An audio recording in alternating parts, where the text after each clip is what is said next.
দীর্ঘ ফ্যাসিবাদী শাসনামলে বাংলাদেশের সশস্ত্র বাহিনীর সক্ষমতা ও আধুনিকীকরণের বিষয়টি পরিকল্পিতভাবে উপেক্ষিত ছিল। আমরা অল্প সময়ের মধ্যেই সেই অবস্থার মৌলিক পরিবর্তনের সূচনা করতে পেরেছি।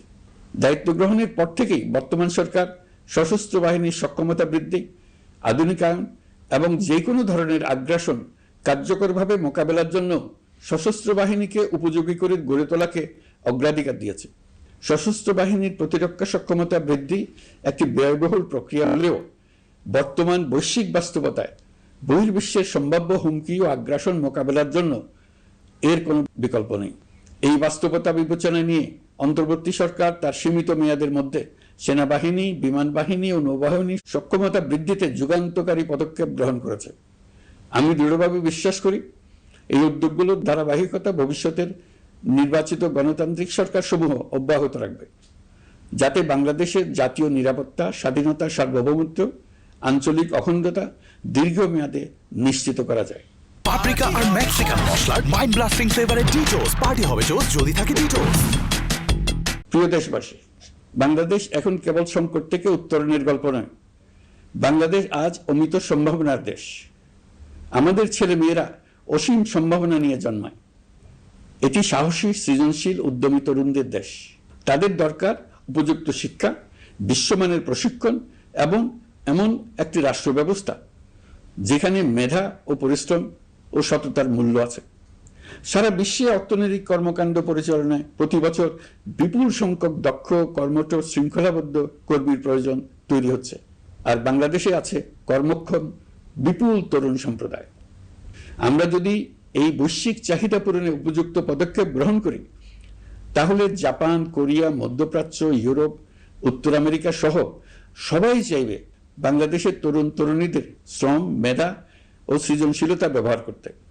আমরা হয়ে উঠতে পারি তাদের জন্য পছন্দের একটা নির্ভরযোগ্য, দক্ষ জনশক্তি সরবরাহকারী দেশ। আমাদের খোলা সমুদ্র কেবল ভৌগোলিক সীমারেখা নয়, এটি বাংলাদেশের জন্য বিশ্ব অর্থনীতির সঙ্গে যুক্ত হওয়ার উন্মুক্ত দরজা। নেপাল, ভুটান ও সেভেন সিস্টার্সকে নিয়ে এই অঞ্চলে অর্থনৈতিক সমৃদ্ধির বিশাল সম্ভাবনা রয়েছে। অর্থনৈতিক অঞ্চল, বাণিজ্যিক চুক্তি ও শুল্কমুক্ত বাজারে প্রবেশের সুযোগের মধ্য দিয়ে এই অঞ্চলে একটি বৈশ্বিক উৎপাদন কেন্দ্র হিসেবে গড়ে ওঠা শক্তিশালী ভিত্তি প্রতিষ্ঠিত হবে। আমাদের বন্দরগুলোর দক্ষতা আন্তর্জাতিক পর্যায়ে নেবার জন্য সেরা আন্তর্জাতিক বন্দর পরিচালনা কোম্পানির সঙ্গে চুক্তির কাজে আমরা অনেক এগিয়ে এসেছি। এর দক্ষতা বাড়াতে না পারলে আমরা অর্থনৈতিক অর্জনে পিছিয়ে যাব। প্রিয় দেশবাসী, সম্প্রতি বাংলাদেশের সঙ্গে যুক্তরাষ্ট্রের একটি গুরুত্বপূর্ণ দ্বিপাক্ষিক বাণিজ্য শুল্ক চুক্তি সম্পন্ন হয়েছে। এই চুক্তি কেবল একটি বাণিজ্যিক সুবিধা নয়, এটি বাংলাদেশের অর্থনীতি, কর্মসংস্থান, শিল্পায়ন এবং আন্তর্জাতিক কূটনৈতিক অবস্থানকে দীর্ঘমেয়াদে শক্তিশালী করার জন্য একটি কৌশলগত ভিত্তি হিসেবে কাজ করবে। এই চুক্তির ফলে যুক্তরাষ্ট্রের বাজারে বাংলাদেশের জন্য প্রযোজ্য পারস্পরিক শুল্ক ভার, রেসিপ্রোকাল ট্যারিফ 37% থেকে 19% কমে এসছে। এই চুক্তির একটা বিশেষ দিক হলো যুক্তরাষ্ট্রে উৎপাদিত তুলা ও কৃত্রিম তন্তু ব্যবহার করে তৈরি পোশাক পণ্যে শূন্য পারস্পরিক শুল্ক সুবিধা। এটা একটা মস্ত বড় সুবিধা। এর মাধ্যমে যুক্তরাষ্ট্রের বাজারে শুল্ক সুবিধা পাওয়ায় বাংলাদেশি পোশাক আরো কম দামে যুক্তরাষ্ট্রে প্রবেশ করবে।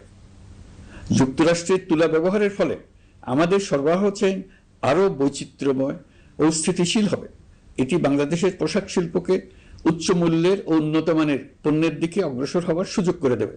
প্রিয় দেশবাসী, বাংলাদেশের অর্থনৈতিক ভবিষ্যৎ টেকসই, বৈচিত্র্যময় ও প্রযুক্তি নির্ভর করার লক্ষ্যে জাপানের সঙ্গে সম্পাদিত অর্থনৈতিক অংশীদারিত্ব চুক্তি একটি ঐতিহাসিক ও কৌশলগত অগ্রগতি। এই অংশীদারিত্বের একটি গুরুত্বপূর্ণ সুফল হল উৎপাদন ও রপ্তানির বহুমুখীকরণ।